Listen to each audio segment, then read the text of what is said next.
sua Bíblia em Provérbios 18.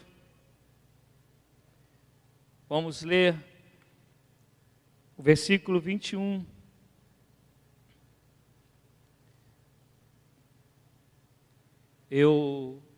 Hoje eu quero falar sobre a língua, eu quero falar sobre as palavras.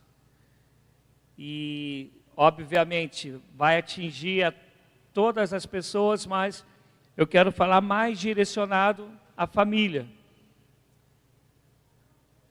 Quem achou, diga, achei. Diz assim: a língua tem poder sobre a vida e sobre a morte. Os que gostam de usá-la comerão do seu fruto. Provérbios 18, 21.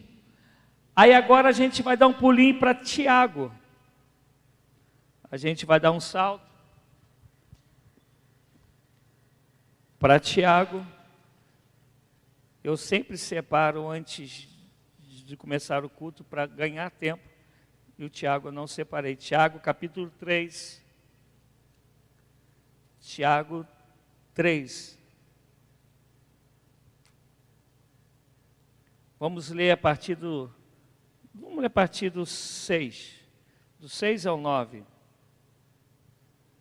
Tiago 3, do 6 ao 9.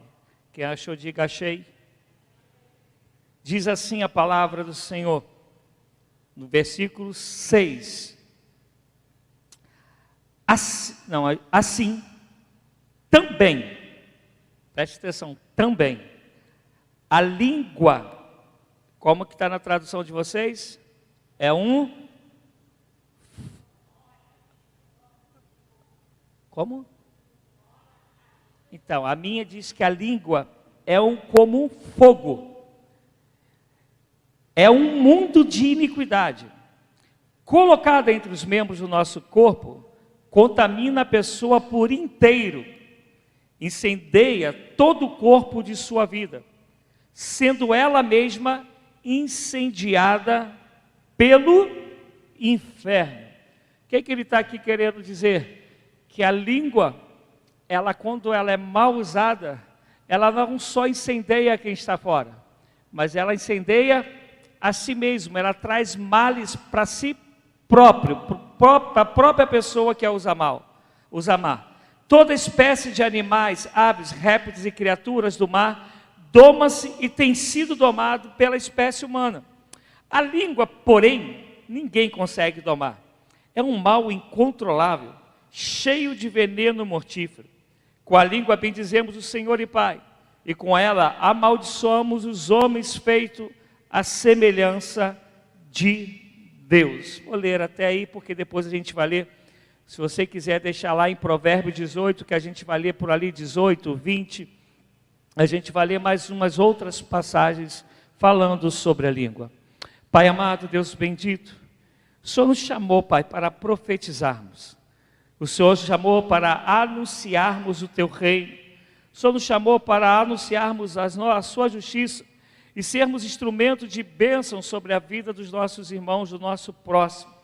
Por isso, em nome de Jesus, eu peço que nessa noite saiamos daqui com uma clareza e uma vigilância muito maior em relação à nossa língua, em relação às palavras, a começar dentro das nossas casas.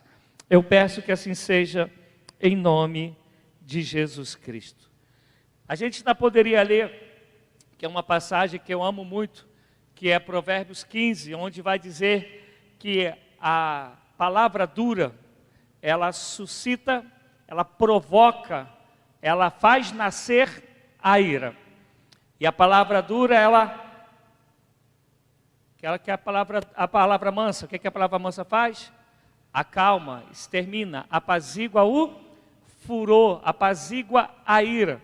E eu acho que eu contei isso numa pregação há um tempo aí atrás, aqui. Se eu não contei, eu vou contar agora, mas eu acho que eu contei numa situação em que eu vivi dentro da família, onde um jovem que namorava a minha irmã chegou muito estressado. Contei isso aqui, não contei? E ele irado demais, e minha família ficando apavorada, e ele batendo lá na porta, quase derrubando a nossa parede, que era de barro. E aí eu saí e usei, pela graça de Deus, palavra tranquila para ele. Eu falei, abençoado.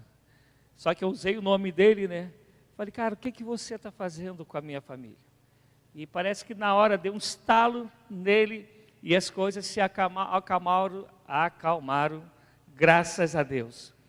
O interessante é que todos nós sabemos aquele dito popular: Deus nos deu 2 ouvidos e 1 boca, para ouvirmos mais e falarmos menos. Tem um provérbio que eu uso muito para o Tiago, eu falo muito com ele, que é Provérbios 15:13, vai dizer que aquele que responde antes de ouvir é insensato e ainda arruma confusão para si mesmo. Claro que eu estou dando uma melhorada para a gente entender. E Tiago, às vezes, é assim, eu estou falando, ele já quer responder antes de eu terminar a frase. E eu falo, cara, como você sabe o que eu vou falar se eu ainda não terminei a frase? E ainda que você saiba, tu estás sendo mal educado, porque tu não está querendo ouvir o teu pai. Então a gente tem esse negócio de ter a consciência que temos 2 ouvidos, mas queremos sempre usar a língua para trabalhar mais do que os nossos ouvidos. Inclusive hoje, há cursos para nos ensinar a ouvir, principalmente pastores e pessoal aí de lideranças, a aprendermos a ouvir, porque a gente tem muita dificuldade de ouvir o outro. A gente acha sempre que tem a resposta para tudo, que tem a receita de bolo para tudo. Ontem eu estava num aconselhamento, que eu fiquei um tempão, era por telefone, ouvindo a pessoa, e chegou a hora que ela falou, o senhor está aí? Falei, turma, é que eu estou te ouvindo. Aí quando o passo acabou, eu falei, agora é minha vez, né? Mas o que acontece é que Deus nos deu essa habilidade tremenda de usarmos a língua e a podermos pronunciar aquilo que o nosso coração está cheio, podermos nos comunicar com as outras pessoas, nos fazer entender em nossos sentimentos, em nossos projetos, em nossos propósitos. E isso não vem do nosso adversário, isso não vem do Big Bang, isso é criação e projeto de Deus, porque foi pela palavra que Deus criou todas as coisas. Deus disse, haja. E à medida que Deus ia falando, tudo ia sendo criado, tudo ia sendo formado. Nós temos uma ideia, que isso é papo para uma outra hora, de entendermos mal quando diz que a palavra tem poder. E a gente acha logo que a palavra que tem poder é eu vou falar e vai acontecer. Não, isso é no gênio, na Dini da lâmpada mágica, isso é em qualquer outra coisa. No Evangelho não é assim. Só tem um que fala e o negócio acontece, que é Deus. Nós não. Mas ela tem poder, porque o que você pronuncia e da maneira que você pronuncia, no tempo e na hora que você pronuncia, ela pode gerar vida ou pode gerar morte. Eu acho que eu falei, se eu falei também, não faz mal não, que tem tudo a ver com língua. Eu tenho uma história familiar de que um filho com 12 anos ouviu do seu pai, tu és vagabundo. E esse filho cresceu, formou família, fez 30 anos, 40 anos, e se eu não me engano, com 50 e pouco, quase 60 anos, o pai veio a óbito. Dos 12 anos até o falecimento do pai, ele nunca mais falou com o pai.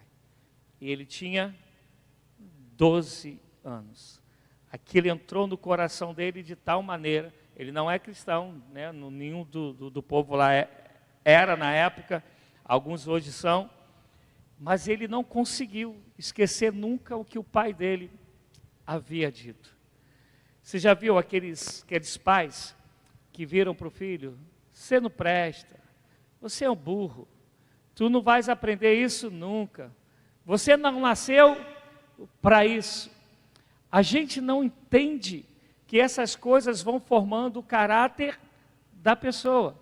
E além de moldar o caráter, isso vai formando, vai mexendo na vida emocional da pessoa. Onde mais tarde, quando essa pessoa se torna adulta e chega um terapeuta, o terapeuta vai chamar isso de trauma. Mas lá no comecinho, foi aquilo que era sendo dito todos os dias.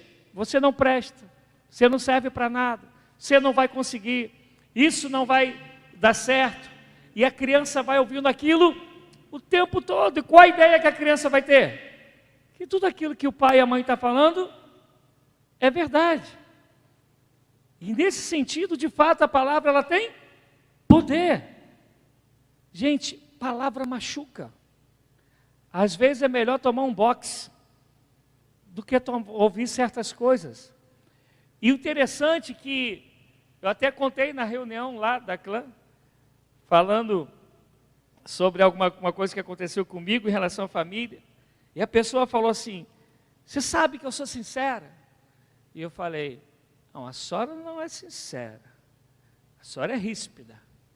Porque sinceridade é uma coisa, ser ríspido é outra. E, inclusive, quando Paulo vai nos ensinar, ele vai dizer, aquele que exorta, exorte com amor. Se não há amor, não vem de Deus. Qualquer palavra que tenha sido dita com qualquer intenção que tenha sido dito. Quando a gente lê Eclesiastes 3, ele vai dizer que há tempo para todas as coisas. Há uma história que até hoje eu não sei se isso é real, mas eu acho que é uma ilustração de que uma irmã chegou para o padre, a história que eu conheço é dessa maneira, e falou para o padre que todos os dias que o marido dela chegava em casa do trabalho, chegava bêbado e batia nela. Isso todas as noites. E o padre foi lá no cantinho, veio com uma jarra d'água e falou, ó, isso aqui é jarra benta. Toda vez que teu marido chegar em casa, que você abrir a porta, já abra com água, com essa água na boca. Passou um pouquinho antes de um mês, chega a mulher para poder falar com o padre. Padre, eu quero mais daquela água. Há quase um mês que o meu marido não me bate. E o marido o padre a pegou, foi até lá atrás e mostrou da onde que ele tinha tirado a água, que era da torneira. Que não havia nada demais na água, mas tinha o fato de saber se calar. A gente precisa entender que não falar também é uma grande vitória. Não falar gera muito milagre, dependendo da situação que você está vivendo. Mas pensa comigo, qual é o lugar que a gente mais fere com a palavra? Dentro da família. O lugar que a gente tinha mais que cuidar, mais que vigiar. Não estou dizendo que fora a gente também não tem que vigiar. Mas a família é o lugar que a gente está junto sempre. É o povo que a gente normalmente diz que ama, que tem prazer na pessoa. Mas normalmente é o lugar que, por a gente achar que já é dono do terreno, já estou em família mesmo, o que é que a gente faz? Não vigia, não é prudente.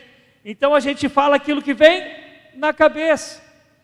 E por isso que Tiago vai dizer que o homem sábio, ele domina a sua língua. E aí ele dá os exemplos, para quem conhece a passagem, ele fala que um barco ele pode ter o tamanho que for, mas o leme pequenininho muda a direção dele. Você pode, para começar um incêndio, tu não precisa de uma tocha. Deixa cair só um fósforo. Se tiver o lugar seco, o incêndio ele vai acontecer. Ele faz essa comparação para falar que se a gente domina a língua, a gente gera vida. E como a gente tem dificuldade disso? Como há relacionamentos machucados dentro de casa por causa disso, por mau uso da língua. E Deus nos chamou para abençoar.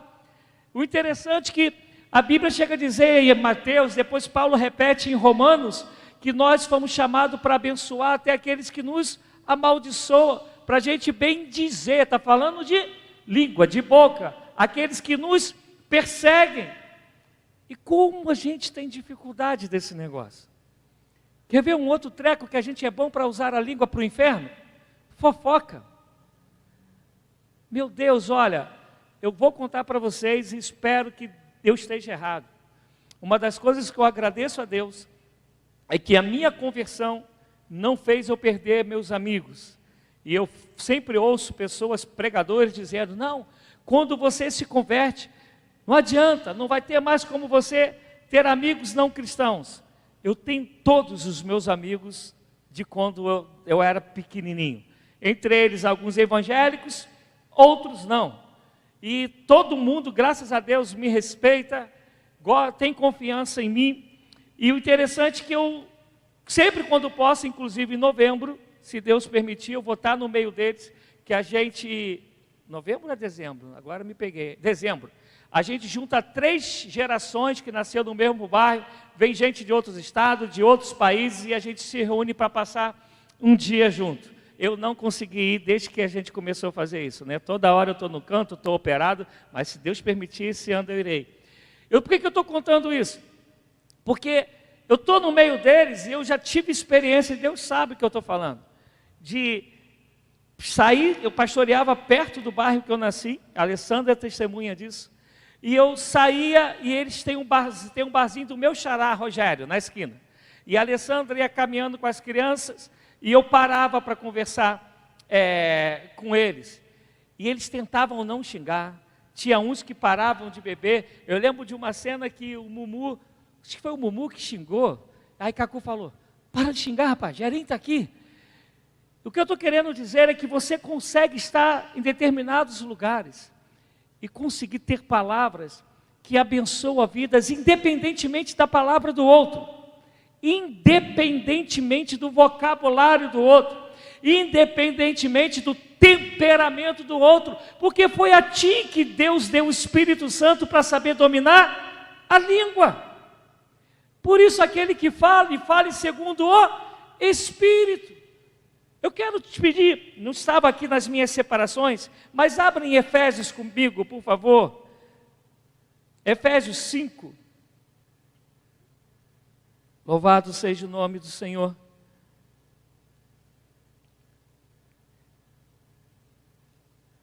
Efésios 5. Vamos ler, eu vou lendo e vocês acompanham, para a gente ganhar tempo, a partir do verso de número 18. Olha o que o verso 18 vai dizer.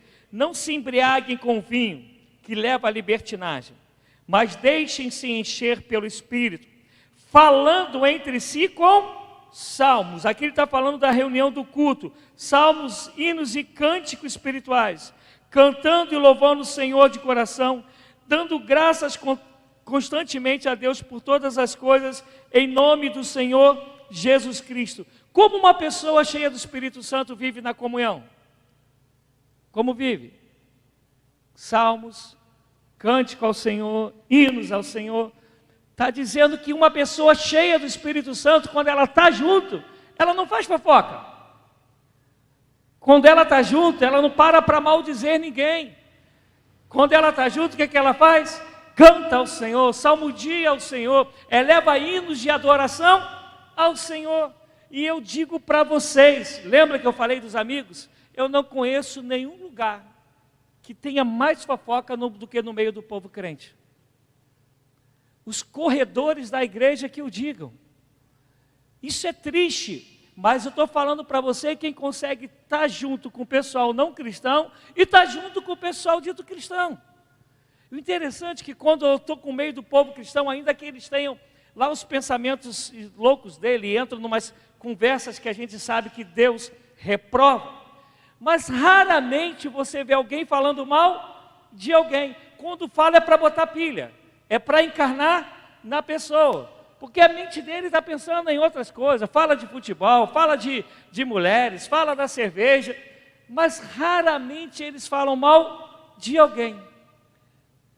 Aí chega gente que diz que é templo e habitação do Espírito Santo, se reúne. Meu Deus, eu vou falar, eu posso estar errado e vocês me corrijam. Porque a gente, enquanto pastor, a gente tem que conseguir, na visão de cada um, agradar a todos. Cada um tem um tipo de pregação que quer ouvir, tem um tipo de palavra que quer ouvir, tem um tipo de comportamento que acha que o pastor quer ter. Né? Acho que, na verdade, aqui a gente tinha que ter uns 200 pastores, pelo menos 2 para cada um, para poder agradar todo mundo.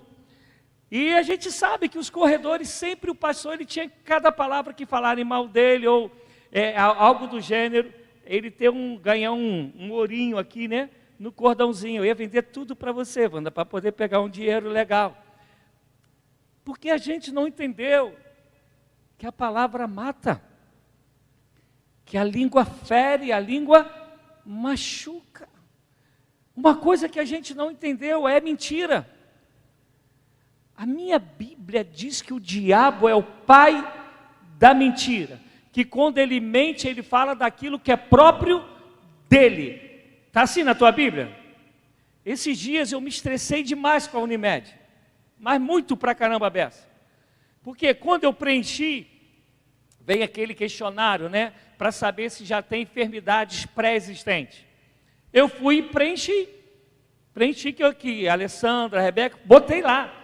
Quando eu coloquei, a pessoa que estava fazendo o contrato me mandou um link diferente que era para eu assinar sobre as enfermidades. Por quê?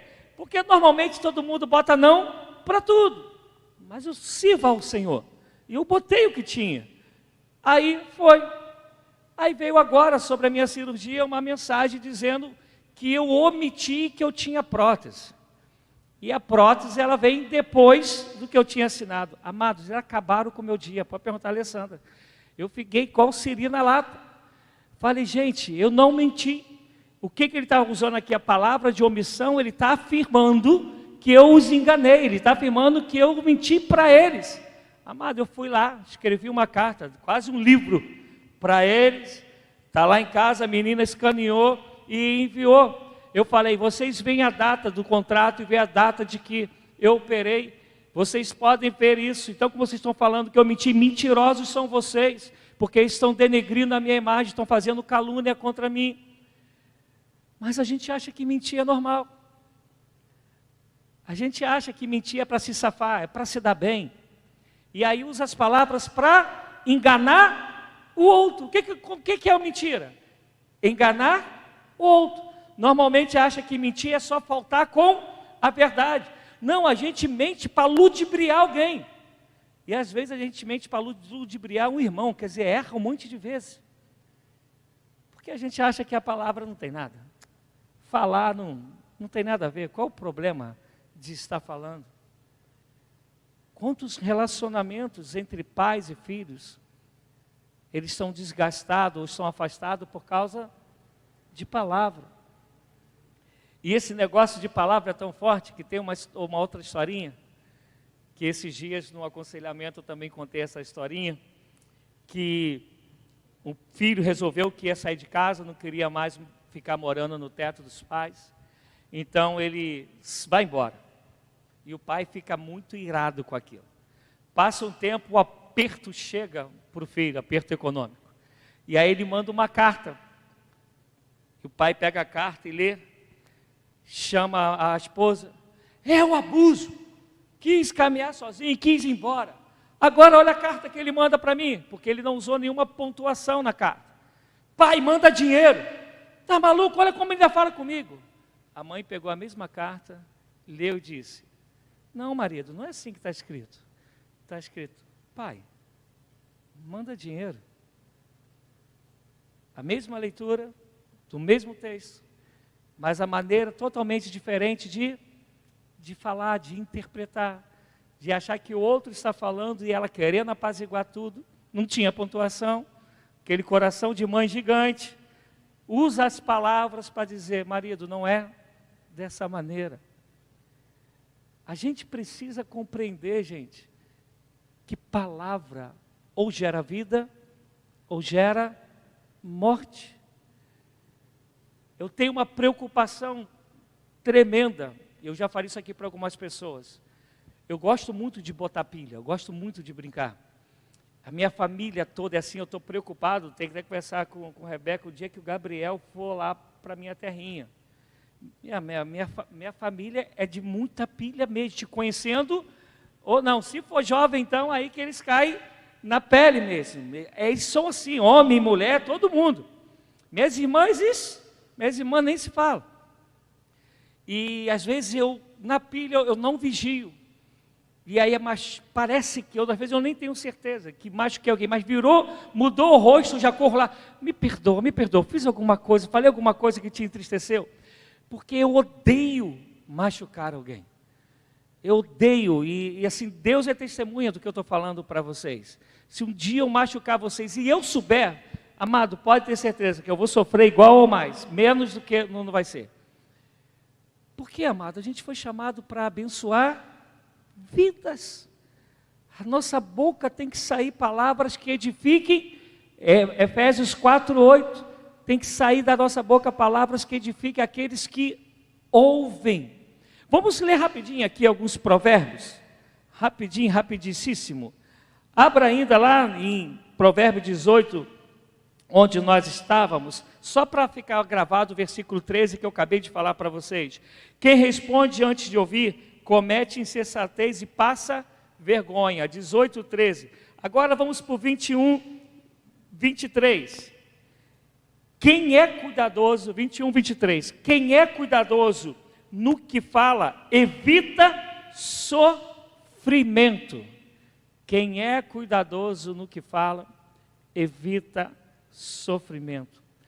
Quantos problemas nós já arrumamos no trabalho, dentro de família, por não vigiarmos naquilo que vai ser dito. Você já reparou que às vezes, quem é casado há muito tempo sabe disso. Você olha para a cara da pessoa, do teu cônjuge, tu sabe se ele está bem ou se está mal, não sabe, mano? Sabe se está estressado e se não está. Mas reparou, mesmo sabendo que está estressado, às vezes a gente chega e vai levar algum problema para a pessoa. Ou então vai reclamar, está na cara, está estampado que está estressado. Não é o momento de fazer isso. Deixa o negócio tranquilizar. Não apressa-te em abrir a boca. No momento oportuno, aquilo vai passar. Tu faz um cafezinho. Se for mulher para homem, faz um cafezinho. Bota um pãozinho com manteiga. Senta com ele. Pronto, aí agora tu vai e fala. E vice-versa.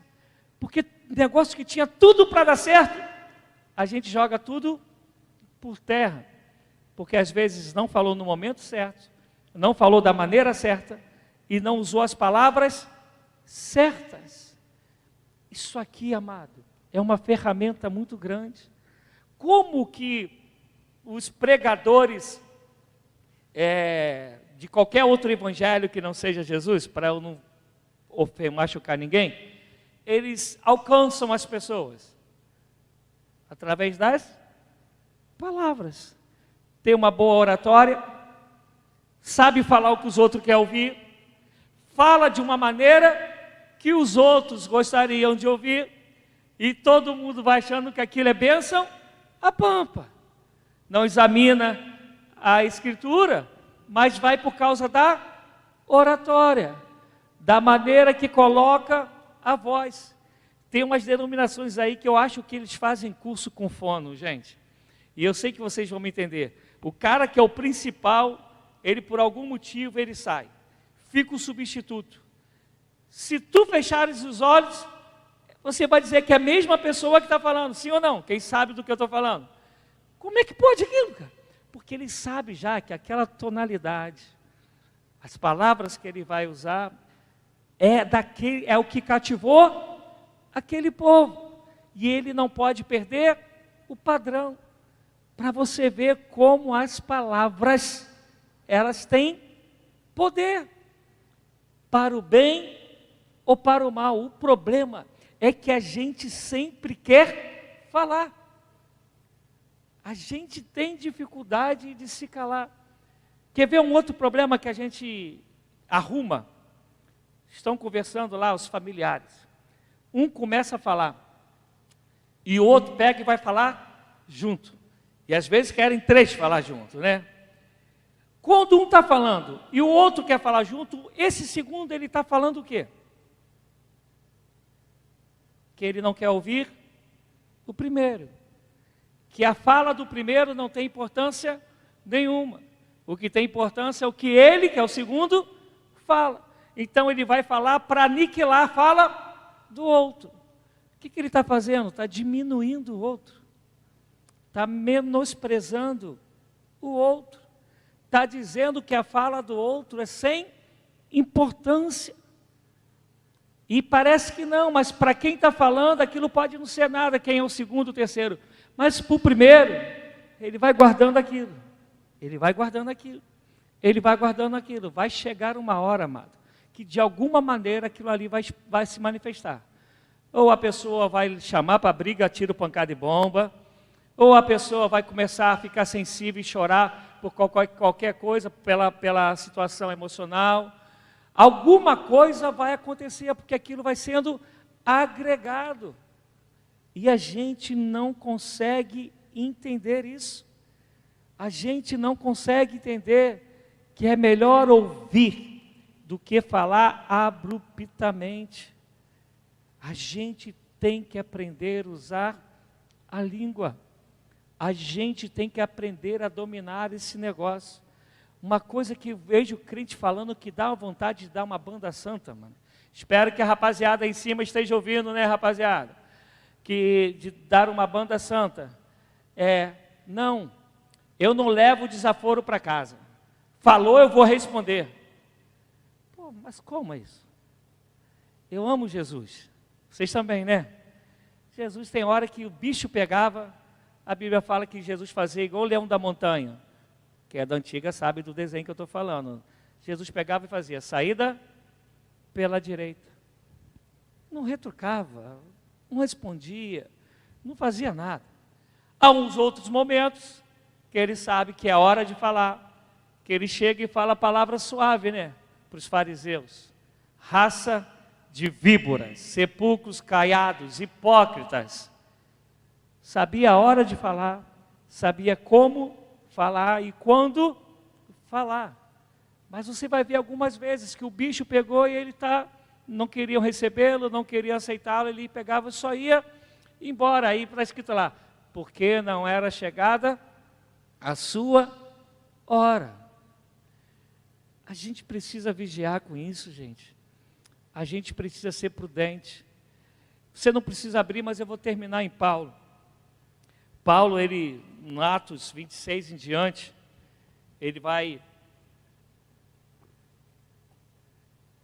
parar em Roma. E ele está sendo acusado daquilo que ele não cometeu, que era de ter incendiado Roma. E aí ele fica em frente a um rei chamado Agripa. E ele está em frente ao rei, e o rei fala que quer ouvi-lo. Dependendo da tradução, vai estar assim. Paulo começa assim: ó Altíssimo Rei Agripa, ou ó Excelentíssimo Rei Agripa. Quando a gente olha aquilo, que a gente às vezes só está preocupado em ver sinais, maravilhas e milagres, Paulo era muito fera. Paulo deu honra a quem tem honra. Quando Paulo reconhece quem o rei é, o que ele já está fazendo? Abrindo o coração do rei. Ele está dizendo, Paulo está dizendo, eu sei que Jesus é o rei dos reis, mas sei que aqui na terra tu és rei, ó rei Agripa. E aí o rei vai ouvi-lo, ele prega o evangelho para o rei. Aí o rei termina e fala assim, por um pouco, tem até uma pregação do John Wesley que fala assim, quase cristão, que é baseado nessa passagem.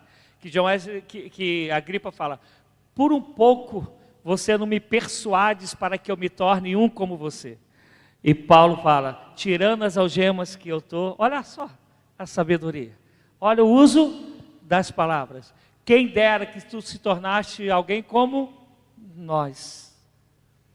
Respeitou o rei, mas pregou o evangelho para o rei. No final, quando o rei fala quase, ele fala, eu não quero que tu tenhas as algemas que eu tenho, mas como eu gostaria que tu se tornasse um cristão. Por favor, amados, vigia o que você fala para os teus filhos, vigia o que você fala para os teus irmãos, vigia o que você fala para o teu cônjuge. Não tenha pressa em falar, não tenha pressa em responder. E isso é óbvio, é um exercício para sempre. É um exercício para sempre, porque a natureza humana, e principalmente para alguém que veio do mundão como eu, e aí eu dou um testemunho para vocês, um testemunho que no final ele virou testemunho e com isso eu termino. A Tuca, que veio aqui na minha posse, que mora aqui em Cachoeiro, e a gente se conheceu e ficou amigo no Rio, quando eu me converti, eu sempre pensei muito rápido. Eu sempre tive, minha mente ela é muito acelerada. Então eu sempre pensei rapidinho. Então dar resposta para os outros sempre foi algo muito fácil para mim. E eu normalmente tenho um domínio próprio bom. Então eu respondi às pessoas sem me alterar. Pô, e a gente, isso está até no meu livro, e a gente quando estava no começo da caminhada, a gente estava sempre junto. A gente orava, essa época eu ia para o monte, a gente ia para o monte, a gente jejuava junto, estudava a Bíblia junto, fazia tudo junto. E um dia a gente tinha acabado de orar, a gente foi para a casa do pastor da minha época, o pastor Jorge, a quem eu devo uma visita. A gente foi para lá para poder fazer um lanche. E aí ficamos, eu, os rapazes, e a Tuca estava perto, ela nem deve lembrar isso, ela normalmente ouve minha pregação depois, ela nem deve lembrar disso. Estávamos na sala e algumas pessoas foram para a cozinha para poder fazer o lanche. E nesse momento teve uma brincadeira que eu não lembro qual era, não lembro, mas eu lembro da situação. Ela acabou de falar e eu já estava com a resposta na ponta da língua e eu a respondi. Quando eu dei a resposta, ela saiu da sala, foi para a cozinha, nunca mais voltou. Falei, Jesus, o que eu fiz? Dali da casa do pastor Jorge até minha casa eram uns 20 minutos caminhando. Eu fui dali até em casa, praticamente falando só uma frase para o Senhor. O Senhor não me chamou para isso. O Senhor não me chamou para machucar, o Senhor me chamou para cuidar, o Senhor me chamou para curar, o Senhor me chamou para gerar vida. Eu fui até em casa falando a mesma coisa, eu falei, me muda, me transforma, o Senhor não me chamou para isso. Desde esse dia eu mergulhei no estudo de Provérbios que fala sobre língua. Mergulhei em Efésios 4, que é onde Paulo vai falar sobre língua, em Romanos, em Tiago, e jejuava e orava e falava, Senhor, o Senhor tem que me mudar. Claro que eu não cheguei à perfeição, claro que eu dou umas vaciladas ainda, mas eu vejo com o que Deus fez comigo, parecido o que fez com Pedro. Pedro era um linguarudo, né, gente? Toda hora Pedro falava, quer que a gente faça cabana, tenda? Quer, se é o Senhor, vem, deixa eu ir com o Senhor, enfim. E quando é o dia de Pentecostes, se o Espírito é derramado, quem é o primeiro a pregar? Pedro. Mas ao mesmo tempo, quando vai ser crucificado, Pedro não reclama, Pedro não ofende ninguém, ele só vai dizer, me crucifique de cabeça para baixo.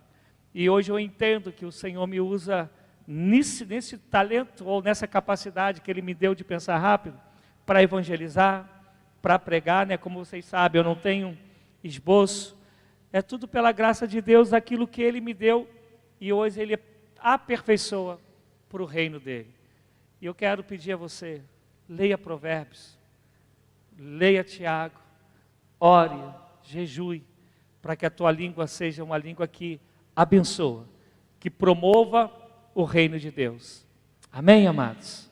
Que o Senhor nos abençoe. Vamos ficar de pé?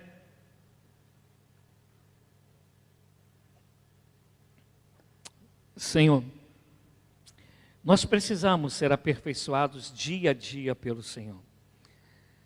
Sempre trago no meu coração e quero compartilhar com os irmãos, quando Paulo em Filipenses 3 diz, eu não cheguei à perfeição, mas que ele segue em direção ao alvo que é Cristo Jesus. Em nome de Jesus, dá-nos essa sede, essa fome, de caminharmos todos os dias buscando o Senhor a perfeição, buscando sermos homens e mulheres segundo o seu coração.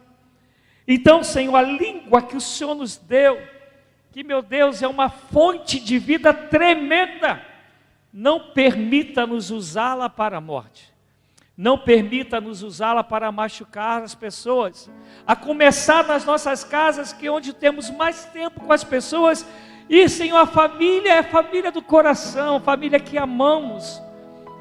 Ensina-nos, Senhor, a sermos zelosos do bem, ensina-nos a falarmos, como diz a Tua palavra, falai a verdade uns aos outros, ensina-nos, Senhor, a viver na verdade. Meu Senhor da glória, precisamos do Teu socorro, sem Ti nada podemos fazer, e Tiago ele diz, Senhor Deus, que ninguém consegue, Senhor Deus, dominar a língua, a não ser pelo Santo Espírito de Deus que habita em nós. Por isso eu peço que o Espírito Santo venha nos encher, venha nos ungir, venha nos dar vigilância e prudência, venha nos libertar dia a dia até que o Senhor volte, para que as nossas bocas, meu Senhor, pronunciem o teu reino, anuncie, Senhor, o tempo da salvação e seja usada para abençoar vidas, para socorrer vidas. Eu peço que assim seja, no nome santo e excelso de Jesus, o Cristo. Amém, amados?